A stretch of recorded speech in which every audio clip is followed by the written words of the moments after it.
ടീച്ചറെ, വൈദ്യശാസ്ത്രത്തോടും മരുന്നുകളോടും വിമുഖത കാണിച്ചുകൊണ്ടുള്ള വീട്ട് പ്രസവങ്ങൾ സംസ്ഥാനത്ത് വർദ്ധിക്കുന്ന കാഴ്ചയാണ് നാം കാണുന്നത്. 2019 മുതൽ 2024 സെപ്റ്റംബർ വരെ 2931 വീട്ട് പ്രസവങ്ങളാണ് റിപ്പോർട്ട് ചെയ്യപ്പെട്ടത്. 2023-24 വർഷത്തിൽ മാത്രം 523 പ്രസവങ്ങൾ നടന്നു. ഏറ്റവും കൂടുതൽ മലപ്പുറത്താണ്. വിവരാവകാശ നിയമപ്രകാരം ലഭിച്ച വിവരങ്ങളാണ് ഞാൻ ഈ പറയുന്നത്. 2019-2020 467, 2020-21 576, 2021-22 586, 2022-23 579, 2023-24 523. ഇങ്ങനെയാണ് വീട്ടുപ്രസവങ്ങളുടെ നിരക്ക്. ഓരോ വർഷവും ഇങ്ങനെ കൂടിക്കൂടി വരികയാണ്. മലപ്പുറത്താണ് ഏറ്റവും കൂടുതൽ വീട്ടുപ്രസവങ്ങൾ റിപ്പോർട്ട് ചെയ്യപ്പെട്ടിട്ടുള്ളത്, 1337 എണ്ണം. ഇത്തരം പ്രസവങ്ങൾ അമ്മയ്ക്കും കുഞ്ഞിനും ഒരുപോലെ അപകടകരമാണെങ്കിലും ബോധവൽക്കരണം കൊണ്ട് പ്രയോജനമൊന്നുമില്ല എന്നാണ് കണക്കുകൾ വ്യക്തമാക്കുന്നത്. മറ്റൊരു കാര്യം, ബോധവൽക്കരണം കൃത്യമായിട്ട് നടക്കുന്നുണ്ടോ എന്നും പരിശോധിക്കേണ്ടിയിരിക്കുന്നു. ഞാൻ ആമുഖത്ത് ചൂണ്ടിക്കാണിച്ചതുപോലെ വീട്ടുപ്രസവങ്ങൾ നടത്തുന്ന പ്രത്യേക സംഘങ്ങൾ സോഷ്യൽ മീഡിയകൾ വഴി ഇത്തരം പ്രസവങ്ങൾക്ക് പ്രചാരം നൽകുന്നുണ്ട്. അസ്മയുടെ ദാരുണ മരണത്തിൽ നിന്നെങ്കിലും ആരോഗ്യവകുപ്പ് പാഠങ്ങൾ ഉൾക്കൊള്ളുമോ? നമ്മൾ വിചാരിക്കുന്നത് പോലെ ഈ വീട്ടിലെ പ്രസവം എന്ന് പറയുന്നത് ഒറ്റപ്പെട്ട സംഭവമോ അതല്ലെങ്കിൽ ഒരു ചെറിയ കാര്യമോ അല്ല. ഇതിന് പിന്നിൽ സജീവമായി പ്രവർത്തിക്കുന്ന ഒരു സംഘടന തന്നെയുണ്ട്. എല്ലാ സംഘടനയിലും പെട്ട നേതാക്കൾ ഇതിനെ പ്രോത്സാഹിപ്പിക്കുന്നുണ്ട്. ഒരു മുജാഹിദ് പ്രഭാഷകന്റെ വീഡിയോ തന്നെ ഇപ്പൊ സോഷ്യൽ മീഡിയയിൽ വൈറലാണ്. പ്രസവത്തിന് ഒരിക്കലും ആശുപത്രിയിലേക്ക് വിടേണ്ടതില്ല, ആശുപത്രിയിലേക്ക് വിട്ടാല് അത് ഷിർക്കാണ് എന്നാണ് പറയുന്നത്. അതായത് അള്ളാഹുവിൽ പങ്കുചേർക്കൽ. അള്ളാഹു ഒന്നിനും കൊള്ളാത്തവനാണ്. അതുകൊണ്ട് എന്തൊക്കെയോ ഡിഫക്റ്റുകളോടുകൂടിയാണ് അള്ളാഹു സൃഷ്ടിച്ചിരിക്കുന്നത്. അള്ളാഹുവിന് നമ്മുടെ ആരോഗ്യത്തെ സംബന്ധിച്ചിട്ട് അറിയാത്തത് കൊണ്ടാണ് എന്ന് വരുത്തി തീർക്കുന്നവരാണ് ഈ ചികിത്സയ്ക്ക് പോകുന്നത്, പ്രസവത്തിന് പോകുന്നത് എന്നൊക്കെ പറയുന്നത്. ഞാൻ നമ്പ്യാർക്ക് വീഡിയോ അയച്ചു തരാം. അപ്പോ ഇത് മലപ്പുറം ജില്ലയില് തിരൂര് കേന്ദ്രമായി പ്രവർത്തിക്കുന്ന ഒരു കൾട്ട് ഗ്രൂപ്പിനെ കുറിച്ചിട്ട് മുമ്പ് ആകെ നമ്മൾ മാത്രമാണ് ആ വിഷയത്തെ സംബന്ധിച്ചിട്ട് ചർച്ച ചെയ്തു പോയത്. അക്യൂഷ് എന്ന് പറയുന്ന ഒരു സംഘടനയെ കുറിച്ച് 6 മാസം ഇവർ എന്തൊക്കെയോ കസർത്തുകൾ അവിടെ പഠിപ്പിക്കുന്നു. അതിനുശേഷം അവർക്ക് ഡിഗ്രി കൊടുക്കുന്നു. അതിന്റെ നമ്മൾ ഡോക്ടർ എന്ന് ചേർക്കുന്നത് പോലെ അവരുടെ പേരിനോടൊപ്പം അക്യു ACCU എന്ന് വെക്കുന്നു. ഇത് നിരുത്തരവാദപരമായി ഇവർക്ക് എന്തും കൈകാര്യം ചെയ്യാനുള്ള ഇവർക്കൊരു ഡോക്ടറേറ്റ് നൽകുകയാണ്. വേറെ പല ട്രെൻഡും ആയിട്ട് ആളുകൾ കരുതുന്നത് ഒരു മുസ്ലിം യാഥാസ്ഥിക വിഭാഗമായിട്ടുള്ള സുന്നി അതല്ലെങ്കിൽ കാന്തപുരം വിഭാഗം ഇവരൊക്കെ മാത്രമാണ് ഇത് ചെയ്യുന്നത് എന്നാണ്. അല്ല, നവോത്ഥാന ചിന്തകരാണ് എന്ന് നമ്മളെ തെറ്റിദ്ധരിപ്പിച്ചിരിക്കുന്ന മുജാഹിദ് ഗേൾസ് മൂവ്മെന്റ് പോലെയുള്ള സംഘടനകളുടെ സംസ്ഥാന സമ്മേളനത്തിലാണ് ഒരു മുജാഹിദ് മൗലവി ഈ ചികിത്സക്കെതിരെ ശക്തമായ രൂപത്തിൽ പ്രഭാഷണം നടത്തുന്നത്. അദ്ദേഹം കണ്ണടയിൽ വെച്ചിട്ടുണ്ട്. ഏതെങ്കിലും ഡോക്ടർ പ്രിസ്ക്രൈബ് ചെയ്തതായിരിക്കുമല്ലോ. ആധുനിക ഹോസ്പിറ്റൽ സൗകര്യങ്ങൾ സ്ത്രീകൾക്ക് നിഷേധിക്കുക, ശരിയായ ചികിത്സ അവർക്ക് ലഭിക്കാതെ അവരെ മരണത്തിലേക്ക് തള്ളിവിടുകയും ചെയ്യുന്ന, തലച്ചോറ് കൊണ്ട് ചിന്തിക്കാൻ ശേഷിയില്ലാത്ത, വിവരമില്ലാത്ത ഒരു ജനതയുടെ തലയിൽ ഇത് രക്തസാക്ഷിത്വമാണ് എന്ന് പറഞ്ഞ് കെട്ടിവെക്കുന്നു. ഇത്തരം തീവ്ര ചിന്താഗതിക്കാരായ ആളുകൾ മനസ്സിലാക്കാത്ത ഒരു വസ്തുതയുണ്ട്. ഇവരെ ഇനി പോസ്റ്റ്മോർട്ടം ചെയ്യില്ല. ഈ അസ്മ മരിച്ചത് ഇതുകൊണ്ട് തന്നെയാണോ എന്ന് എങ്ങനെ അറിയാം? പിന്നെ വീട്ടിലെ പ്രസവം ഇവര് രജിസ്റ്റർ ചെയ്യേണ്ടതില്ല. ഇപ്പൊ ഇവർക്ക് അലിഫ് പോലെയൊക്കെ ഒരുപാട് സ്കൂളുകളുണ്ട്. ആ സ്കൂളിൽ ആധാർ, ബർത്ത് സർട്ടിഫിക്കറ്റ് ഇതൊന്നും ഇല്ലെങ്കിലും കുട്ടികൾക്ക് അവിടെ പഠിക്കാം. നമ്മൾ വിചാരിക്കുന്നത് പോലെ ബർത്ത് സർട്ടിഫിക്കറ്റ് നിർബന്ധമൊന്നുമല്ല അവര്, കാരണം അവർ 6-ാം നൂറ്റാണ്ടിലേക്ക് നടന്നു കൊണ്ടുപോകുക. വീട്ടിലെ പ്രസവം പണ്ടത്തെ കാലഘട്ടത്തിലെ അത്തരം പ്രസവം തിരികെ കൊണ്ടുവരാനും അതുപോലെ സ്ത്രീയുടെ ശരീരം ഡോക്ടർമാര് കാണും, അത് കാണരുത്, അങ്ങനെ നൂറ്റാണ്ടുകൾ പുറകോട്ട് പോകുന്നതിന് വേണ്ടി ആഗ്രഹിക്കുന്ന ഒരു വിഭാഗം ആളുകൾ അവർക്ക് അവാർഡ് കൊടുത്ത് മറ്റുള്ളവരെ ആകർഷിപ്പിക്കുന്നതിന് വേണ്ടിയുള്ള ഒരു സമീപനം ഈ പ്രബുദ്ധ കേരളത്തിൽ ഉണ്ടായിട്ട് പോലും ശക്തമായ രൂപത്തിൽ എതിർപ്പുകൾ ഉണ്ടായിരുന്നില്ല. നമ്മൾ ഈ വിഷയം അഡ്രസ്സ് ചെയ്തപ്പോഴെങ്കിലും ഈ വിഷയം കുറച്ച് ജാഗ്രതയോടുകൂടി കൈകാര്യം ചെയ്തിരുന്നെങ്കിൽ ഒരു അസ്മ ഇന്നുണ്ടാകുമായിരുന്നില്ല. നമ്മൾ അന്ന് കണ്ടത് ഒരു ഗ്രാജുവേഷൻ സെറമണിയാണ് എന്നാണ് ആൾക്കാർ കരുതിയത്. പക്ഷെ വീട്ടിൽ പ്രസവിച്ച ആളുകൾക്ക് അക്യൂപങ്ചർ ചികിത്സാ രീതി പ്രകാരം വീട്ടിലെ പ്രസവം നടന്ന ആളുകൾക്ക് അവാർഡ്, ഈ അവാർഡ് വാങ്ങാൻ ഇപ്പോൾ അസ്മയില്ല. 5 മക്കൾ അനാഥരാകുകയും ചെയ്തു. 35ാമത്തെ വയസ്സിലെ 5ാമത്തെ പ്രസവം. അവരെ ഒഴിവാക്കാൻ വേണ്ടിയിട്ട് നൈസായിട്ട് അവരെ എടുത്ത് കിണ്ടി വെളിയിൽ ഇടാൻ വേണ്ടിയിട്ട് കാക്ക കണ്ട ഒരു തന്ത്രം മാത്രമാണിത് എന്നാണ് ഞാൻ മനസ്സിലാക്കുന്നത്. കാരണം അയാൾക്ക് അടുത്തത് കെട്ടാം, കുഴപ്പമില്ല. ഭാര്യ മരിച്ചു, 6 മണിക്ക് ഭാര്യ മരിച്ചു എന്ന് ബോധ്യപ്പെട്ടു. 9 മണി വരെ മിണ്ടാതിരുന്നു. കാരണം ബോധ്യപ്പെടണം.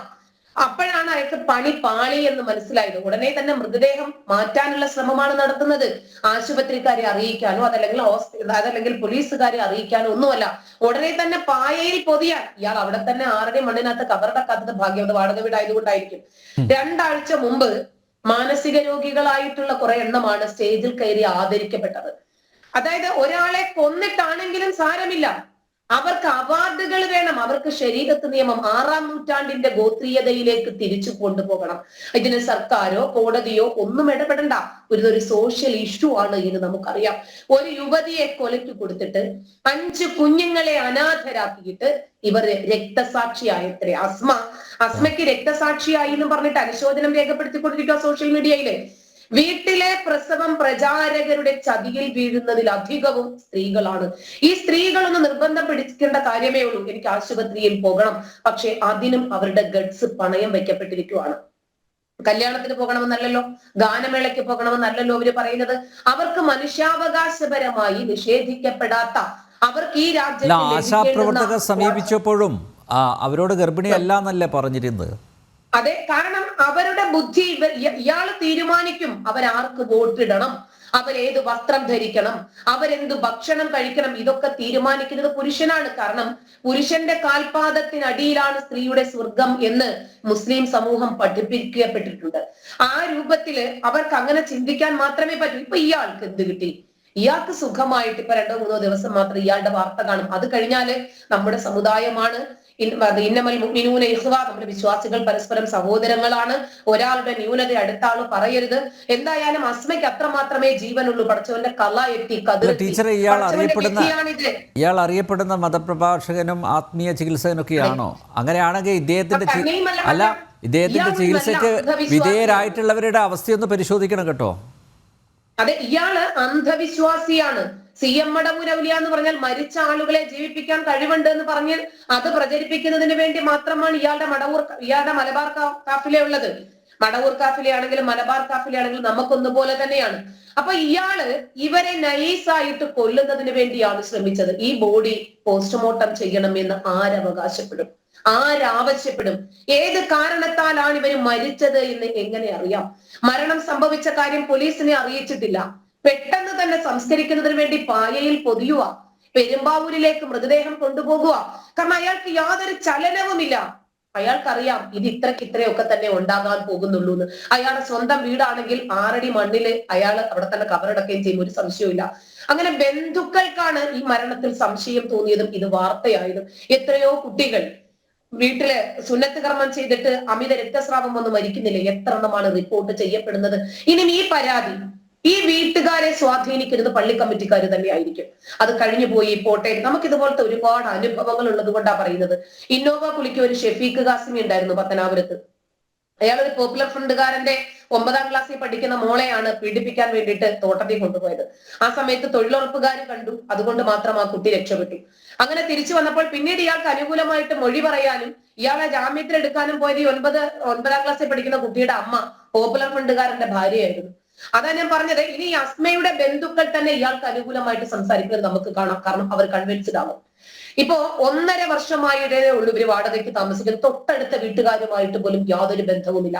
ഈ സിറാജുദ്ദീൻ എന്ന് പറയുന്ന ഉസ്താദും കുടുംബവും ഈ വീട്ടിൽ എത്ര കുട്ടികളുണ്ട് എന്ന് പോലും അവർക്ക് ആർക്കും അറിയില്ല. ഇവര് വല്ലപ്പോഴും സ്കൂൾ ബസ്സിലേക്ക് ഈ കുട്ടികളെ വിടാൻ വരുമ്പോൾ മാത്രമാണ് അയൽവാസികൾ അറിയുന്നത് പോലും. ആരുമായിട്ടും യാതൊരു ബന്ധവുമില്ല. ഇവര് ഗർഭിണിയായിരുന്ന സമയത്ത് ഇവർക്ക് ഫോളിക് ആസിഡ് പോലെയുള്ള ഒരു ട്രീറ്റ്മെന്റും ഇവർക്ക് ലഭിച്ചിട്ടില്ല, ഒരു പരിചരണവും ലഭിച്ചിട്ടില്ല. ഈ വീട്ടിനകത്ത് 5 കുട്ടികളിൽ ഒരു കുട്ടി മരിച്ചാൽ എങ്ങനെ നമ്മൾ അറിയും? കാരണം ഇവിടെ 5 കുട്ടികൾ ഉണ്ടെന്നുള്ള കാര്യം തൊട്ടടുത്ത അയൽക്കാർക്ക് പോലും അറിയില്ല. ആദ്യത്തെ ഒന്നോ രണ്ടോ അങ്ങോട്ട് ആശുപത്രിയിലാണ് നടന്നത് എന്ന് പറയുന്നു, 4ാമത്തെ പ്രസവം വീട്ടിലാണ് നടന്നത് എന്ന് പറയുന്നു, 5ാമത്തെ പ്രസവം വീട്ടിൽ പ്രസവിപ്പിക്കുന്നതിന് വേണ്ടിയാണ്. ഇവരൊക്കെ ഞരമ്പ് രോഗികളാണ്. സ്ത്രീകളെ കണ്ടാൽ ഉടനെ തന്നെ ഉദ്ധാരണം ഉണ്ടാകുന്ന ഇവര് മറ്റുള്ള പുരുഷന്മാരെയും ഇതേ രൂപത്തിൽ തന്നെയാണ് ഇവർ ചിന്തിക്കുന്നത്.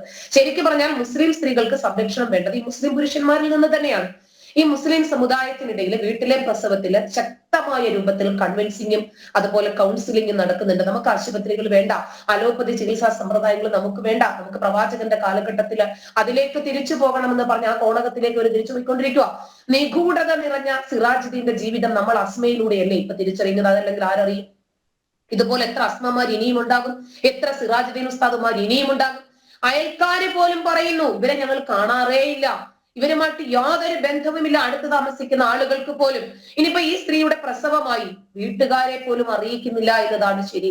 പൂർണ്ണ ഗർഭിണിയായ ഈ സ്ത്രീക്ക് ഒരു തരത്തിലുള്ള ട്രീറ്റ്മെന്റും കൊടുക്കാതെ എന്തെങ്കിലും സംഭവിച്ചു പോയാലോ എന്ന് പോലും അയാൾക്ക് ഭയമില്ല. കാരണം ഇവരൊക്കെ ശക്തമായിട്ടുള്ള അന്ധവിശ്വാസികൾ മാത്രമല്ല, ഒന്ന് പോയാൽ ഇവർക്ക് 4 അത്രേ ഉള്ളൂ. ഇവരുടെ രീതി എന്ന് പറഞ്ഞാൽ അങ്ങനെയാണ്. ഇപ്പൊ സ്ത്രീക്കാണെങ്കിൽ ഒരുപാട് കടമ്പകൾ കടക്കണം മറ്റൊരു വിവാഹം കഴിക്കണമെങ്കിൽ. ഈ അക്യൂപങ്ക്ചർ പഠിച്ചു ഇവരെന്ന് പറയുന്നു. എത്രയോ ദമ്പതികൾ ഈ രൂപത്തില് പ്രസവം വീട്ടിലെടുത്തിട്ട് മരിച്ച എത്രയോ സംഭവങ്ങൾ നമ്മൾ അറിയുന്നുണ്ട്. ഇപ്പൊ ഇന്നത്തെ കാലഘട്ടത്തിൽ ഈ സോഷ്യൽ മീഡിയ പ്ലാറ്റ്ഫോമുകളിൽ നമ്മളെ പോലെയുള്ള ആളുകൾ വന്ന് ശക്തിയുക്തം ഇക്കാര്യം പറയുന്നത് കൊണ്ട് മാത്രമല്ലേ ഒരു വിഭാഗം ആളുകളെങ്കിലും ഒന്ന് അടങ്ങുന്നത്. ഇത് വാർത്തയായി പോകും, ഒരു ചർച്ചയായി പോകും, നമ്മളെ മറ്റുള്ളവര് കല്ലെറിയും, വേണ്ട എന്നൊക്കെ വിചാരിച്ചിട്ടും അടങ്ങി ഒതുങ്ങി പോകുന്ന ആളുകളുണ്ട്. ഇപ്പൊ വീട്ടിൽ ചെല്ലുമ്പോഴൊക്കെ ജനലിലൂടെ മാത്രമാണ് അത്രേ അസ്മയെ കണ്ടിട്ടുള്ളത് എന്ന് അപ്പുറത്തുപുറത്തുള്ളവര് പറയാണ്. അവസാനമായിട്ട് ജനുവരിയിലാണ് ഒരു ആശാവർക്കർ ഇവരെ കാണുന്നത്. എന്നിട്ടാണ് ഗർഭിണിയാണോ എന്ന് ചോദിക്കുന്നത്. അല്ലെന്ന് പറഞ്ഞപ്പോ കൂടുതൽ കാര്യങ്ങളൊന്നും ചോദിക്കാതെ ആശാവർക്കർ തിരിച്ചു പോകുന്നു. എന്തെങ്കിലും ആവശ്യമുണ്ടെങ്കിൽ വിളിക്കണേ എന്ന് പറഞ്ഞിട്ട് അവര് വാതിൽ തുറക്കാതെ ജനലിൽ കൂടെയാണ് ഫോൺ നമ്പർ വാങ്ങിയത് പോലും.